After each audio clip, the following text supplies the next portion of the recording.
En arrivant à Paris, le 20 mars au soir, l'empereur trouva le cabinet du roi dans le même état où il avait été occupé. Tous les papiers demeuraient encore sur la table. L'empereur fit puiser de ces tables dans les angles de l'appartement et on fit apporter des nouvelles. Il voulut qu'on ne touchât rien, se réservant d'examiner ce papier dans ces moments perdus. Et comme l'empereur a quitté lui-même la France sans rentrer aux Tuileries, le roi aura trouvé sa chambre et ses papiers à peu près comme il les avait laissés. L'empereur jeta les yeux sur quelques-uns de ce papier. Il y a trouvé des lettres du roi à Monsieur d'Avaray, à Madère, où il est mort, elle était de sa main, et lui avions sans doute été renvoyés. Il y trouva aussi d'autres lettres très confidentielles du roi, pareillement de sa main. Mais comment se trouvaient-elles? Comment lui étaient-elles revenues? Cela était plus difficile à expliquer.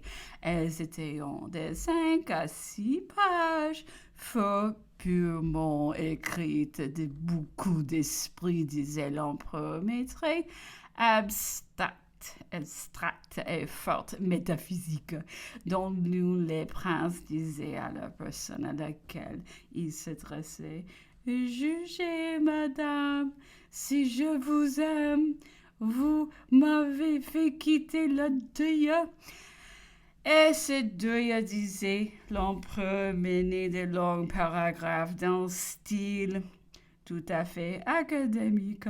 L'empereur ne devinait pas à qui cela pouvait s'adresser, ni ce que ce deuil pouvait signifier. J'étais hors d'état de pouvoir lui donner aucun renseignement.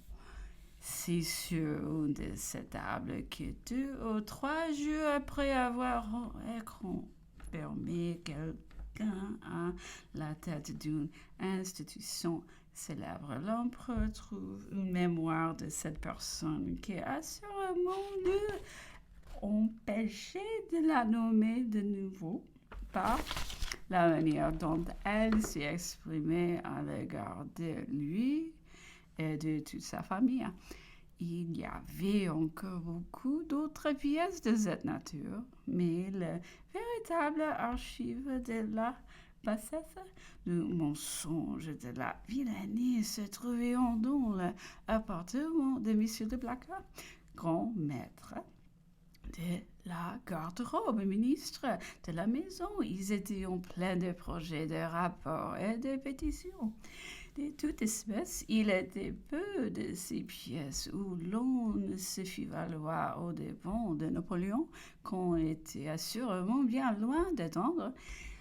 Les tout était si volumineux que l'empereur fut obligé de nommer une commission de 4 membres pour en faire le dépouillement. Il regarda comme une faute de n'avoir pas confié ce dépouillement à une seule personne, et tellement à lui qu'il fut sûr qu'on n'y aurait rien soustrait. Il y a eu des raisons de croire qu'il y eut trouvé déjà des indices salutaires sur les perfidies dont il s'est vu enterré. À son retour de Waterloo, on trouva entre autres une longue lettre d'une des femmes de la princesse Pauline. Cette volumineuse lettre s'exprimait fortement sur la princesse et ses sœurs, et ne parlait de cette âme, c'était l'empereur, que sous les plus mauvaises couleurs. On n'avait pas cru que fût assez. On avait raturé une partie et interligné d'une main étrangère pour faire arriver Napoléon lui-même de la manière la plus scandaleuse, et à la marche et de la main de l'interligneur, il y avait bon à imprimer Quelques jours de plus probablement, ce petit libelle allait voir le jour. Un parvenu tenant un règne distingué dont la taille courbée sous le bienfait de l'empereur écrivait en toute hâte à ses camarades de même espèce pour lui apprendre la fameuse décision du Sénat touchant la déchéance et la proscription de Napoléon. Ma chère amie, mon mari entre. Il est mort de fatigue, mais ses efforts l'ont emporté. Nous sommes délivrés de cet homme et nous aurons les Bourbons. Dieu soit loué. Nous serons donc des vraies comtesses. Parmi ces pièces, Napoléon eut la mortification d'en rencontrer des traits impropres sur sa personne, et cela de la main même. Certains qui l'avaient étaient accourus près de lui et tenaient déjà de ses faveurs. Dans son indignation, sa première pensée fut d'imprimer ces pièces et de retirer ses bienfaits. Un second mouvement l'arrêta. Nous sommes si volatiles, si inconséquents, si faciles à enlever, disait-il, qu'il ne me demeurait pas prouvé après tout que ces mêmes gens ne fussent pas revenus réellement de bon cœur à moi, et j'allais peut-être les punir quand ils recommencèrent à bien faire. Il valait mieux ne pas savoir, et je fis tout brûler. Samedi 28 au mardi 31. Nous travaillons, mon fils et moi, avec la plus grande constance. Il commençait à être malade, la poitrine lui faisait mal. Mes yeux s'éperdaient.